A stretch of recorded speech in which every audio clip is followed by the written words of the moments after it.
ଜୟ ଜଗନ୍ନାଥ ପ୍ରଭୁ। Thanks job YouTube channel ତରଫରୁ ସବୁ ପିଲାମାନଙ୍କୁ ୱେଲକମ୍। ମୁଁ ଆଶା କରୁଛି ଆପଣମାନେ ଭଲରେ ଥିବେ ଏବଂ ନିଜର ପ୍ରସ୍ତୁତି ନିଜେ ଜାରି ରଖିଥିବେ। ଆଗରୁ ଆମେ ଗୋଟିଏ କ୍ଲାସ୍ ନେଇଥିଲୁ ହୋମଗାର୍ଡ଼ ରିଲେଟିଭ୍ କୋଡ଼ ରଚନା ଆସିବ। ଯଦି ଦେଖିନାହାନ୍ତି ତାକୁ ପ୍ଲେଲିଷ୍ଟ ଅଛି, ଆପଣମାନେ ଯାଇକି ଚେକ୍ କରି ଦେଖିନେବେ। ପୁଣି ଆଜି ଆଉ ଗୋଟେ ନେଇ ଆସିଛୁ ରଚନା, ଯେମିତି ହୋମଗାର୍ଡ଼ ରିଲେଟିଭ୍ ଅର୍ଥାৎ ହୋମଗାର୍ଡ଼ରେ ପଡ଼ିବ ସେଇ ରିଲେଟିଭ୍ ଆମେ ଗୋଟେ ରଚନା ନେଇ ଆସିଛୁ। କ'ଣ ନା ବେକାରୀ ସମସ୍ୟା। ଆଜିକା ଦୁନିଆରେ ବେକାରୀ ସମସ୍ୟାଟା ହେଉଛି ମୁଣ୍ଡ ବିନ୍ଧାର କାରଣ ଅଛି। କାହିଁକି ଏଇଟା ଆଣିଛୁ? ଯେହେତୁ ଦୁନିଆରେ ବେକାରୀ ସମସ୍ୟାଟା ଦିନକୁ ଦିନ ବଢ଼ି ଚାଲିଛି, ସେଇଥିପାଇଁ ସେଇ ରିଲେଟିଭ୍ ଆମେ ରଚନାଟା ନେଇ ଆସିଛୁ। ପ୍ରଥମ ଆଣିଥିଲୁ କ'ଣ ନା AI ହେଲା, ଏଟା ଆଣିଛୁ ବେକାରୀ।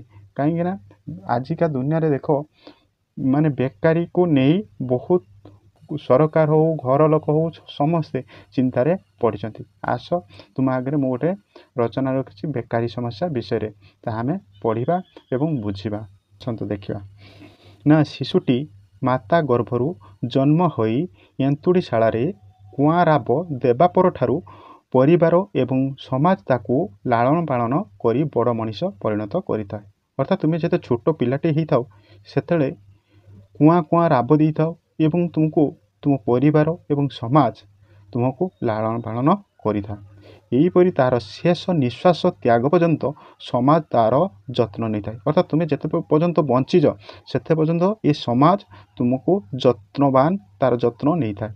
ଏକ ନିର୍ଦ୍ଦିଷ୍ଟ ବୟସ ସୀମାରେ ଉପନୀତ ହେବା ପରେ ପରିବାର ଓ ସମାଜ ଆଶା କରେ ତାର ପ୍ରତିଦାନକୁ। ଅର୍ଥାତ୍ ତୁମେ ଯେତେବେଳେ ନିର୍ଦ୍ଦିଷ୍ଟ ବୟସ ହେଇଯାଏ ହେଲା, ବୟସ ହେଇଗଲା ପରେ ତୁମ ପାଖରୁ ଏ ସମାଜ ଏବଂ ପରିବାର ଲୋକ ତୁମକୁ ପାଳନ କରିଥିବା ତାର ପ୍ରତିଦାନଟାକୁ ସେମାନେ ଆଶା କରିଥାନ୍ତି। ହଁ ନା? ଯେତେବେଳେ ତୁମ ବୁଢ଼ା ବାପା ତୁମକୁ ଜନ୍ମ ଦେଇକି ଲାଳନ ପାଳନ କରିକି ବଡ଼ କରିଛନ୍ତି ଏବଂ ତାଙ୍କ ବୁଢ଼ା ସମୟରେ ସିଏ ଚାହାନ୍ତି ମୋ ପିଲା ମୋତେ ଇନକମ୍ କରି ଟିକେ ଭଲରେ ରଖୁ, ସେ ଚାହାନ୍ତି ନା ନାହିଁ? ତେଣୁ ତା ପ୍ରତିଦାନଟା ସେ ଚାହିଁଥାଏ। ବଞ୍ଚି ରୋଜଗାର କରିବା ତାର ପଥ ଅନ୍ୱେଷଣ କରୁ କରୁ ଜୀବନ ଜୀବିକା ଅନ୍ଧ ଅଗଳିନ ମଧ୍ୟରେ ସେ ଯେତେବେଳେ ରାହା ବିଳନ ହୋଇଯାଏ ବେକାରରେ। ଜଣେ ବେକାରୀ ବ୍ୟକ୍ତିର ଅବସ୍ଥା ଠାରୁ ଅଧିକ କ୍ଷତିକର ଓ ଭୟଙ୍କର କିଛି ହୋଇପାରିନଥାଏ। ଅର୍ଥାତ୍ ଜଣେ ବେକାରୀ ଯେତେବେଳେ ହେଇଯାଏ ନା, ତାଠାରୁ ଭୟଙ୍କର ଆଉ କେହି ନଥାଏ। ଏ ଦୁନିଆର ତାଠୁ ଭୟଙ୍କର ଆଉ କେହି ନଥାଏ, ବା ତାର ଯାହା କ୍ଷତି ହେଇଥାଏ ତାଠୁ ଆଉ କୌଣସି ଦୁନିଆର କୌଣସି କ୍ଷତି ନଥାଏ। ସେଥିପାଇଁ କୁହାଯାଇଛି ଯେ ବେକାରୀ ବ୍ୟକ୍ତିର ହୃଦୟ ହେଉଛି ଶୈତାନର କର୍ମସ୍ଥଳୀ। ଅର୍ଥାତ୍ ଜଣେ ଶୈତାନ କିଏ ନା, ଶୈତାନ ପାଖରେ କୌଣସି ମାୟା ମୋହ କୌଣସି କିଛି ନଥାଏ ହେଲା। ଅର୍ଥାତ୍ ବେକାରୀର ହୃଦୟଟା ସେଇ ଶୈତାନର ଯାହା ଥାଏ, ଜଣେ ବେକାରୀର ହୃଦୟଟା ସେହା ପାଲଟି ଯାଇଥାଏ। ବେକାରୀର ଯୁବକ ଯୁବତୀ ନିଜ ପରିବାର ପାଇଁ ତ ବୋଝ ହୁଅନ୍ତି, ତାହା ସହିତ ଦେଶ ପାଇଁ ମଧ୍ୟ ବୋଝ ହୋଇଯାଇଥାନ୍ତି।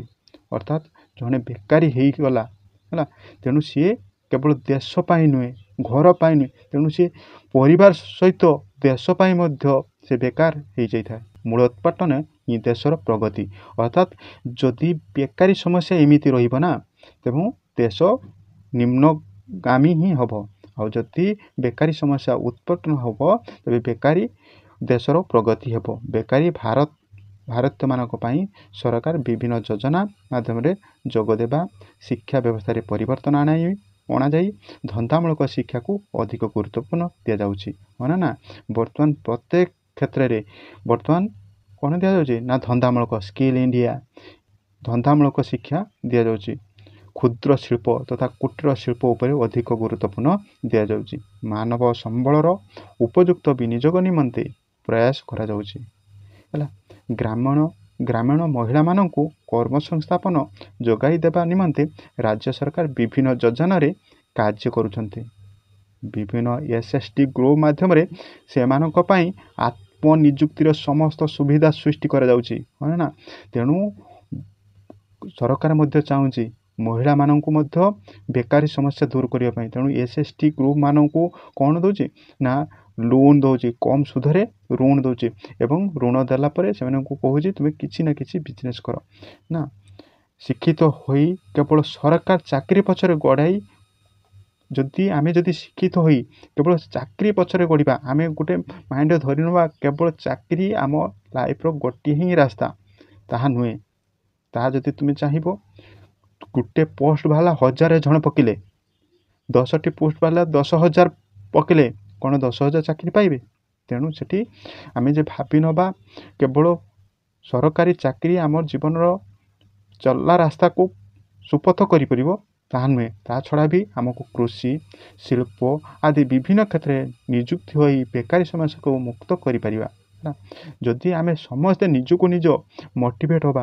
एवं निजको निजे जदि निजको निज आत्मनिर्भरशील होबा तेबे बेकारी समस्याटा दूर हो पार विशेषकर निजको आत्मनिर्भरशील होबार अच्छी आत्मनिजुक्ति सेवा निमंते विभिन्न क्षेत्र में रही सुविधा सुजोग फायदा उठाइबा और बेकारी बोझ को दूरे रखा आमर कर्तव्य यही बेकारी समस्याटा केवल आम परिवार नुहे आम देश भी तेणु ये बेकारी समस्या को दूर केमिति करबा निजको निजे केवल गवर्नमेंट चाकरी पछरे गोड़िले हेनी निजको आत्मनिर्भरशील होगापी हम एवं निजे जदि प्रत्येक समस्ते निजको निज आत्मनिर्भरशील होगा एवं निजको निज गोटे गोटे प्रयास करवा है तेबे आमे बेकारी समस्या दूर हो पार ता सहित भी गवर्नमेंट रो कौन रहा दरकार प्रयास रहा दरकार निजुक्ति संस्था हवा दरकार शिल्प अनुष्ठान गठन हवा दरकार नहीं तेबे जाइकी आम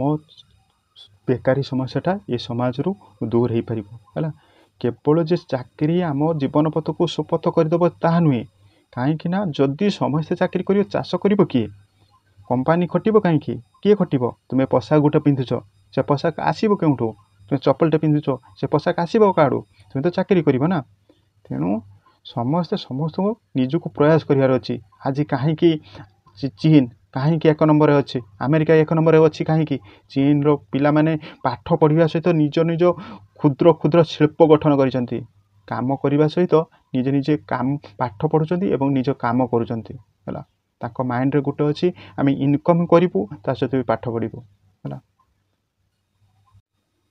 तेणु ये भिडियोटी थिला बेकारी समस्या एवं दूरीकरण मु भावुची यही क्वेश्चन हुए तो आसीपे है भिडियोटी केमिति लगिला मते कमेंट माध्यम जनइबे एवं आपण माने गोटे गोटे लाइक दबाई दिंतु आपण को ये गोटे गोटे लाइक मते एते मोटिवेट दिए जहाँफल मु आपण पाखक एमती प्रत्येक दिन नुआ नुआ भिडियो नहीं आसबि आउ फ्रेंड सर्कल शेयर करंतु एवं सब्सक्राइब करी रखंतु thank you watch my video जय जगन्नाथ जय माता दी।